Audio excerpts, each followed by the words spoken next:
দর্শক, আমি বর্মি বাজার হাটের হাসিলগড়ে রয়েছি। আমি আপনাদেরকে জানাবো, অনেকেই কমেন্ট করেন যে ভাই গরুপতি বর্মি বাজারে হাসিল কত। আমি সরাসরি আপনাদের তাদের মুখ থেকে শোনাবো।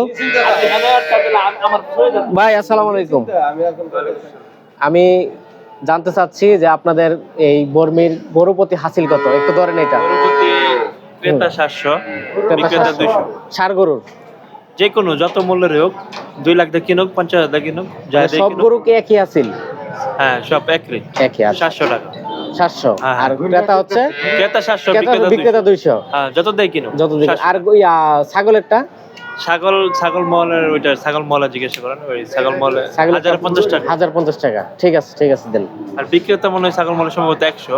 আচ্ছা, ঠিক ছোট আছে। ছোট ছাগল মানে 50 টাকা। এটা আমি ছাগল মলটা আমি শিওর জানি না, তবে গরু- আচ্ছা, ঠিক আছে। দর্শক যারা কমেন্ট করেন, আমি সরাসরি হাসিলগড় থেকে আপনাদেরকে জানাই দিলাম। বর্মি বাজার হাট থেকে বিদায় নিচ্ছি। ভালো থাকবেন, সুস্থ থাকবেন। আল্লাহ হাফেজ।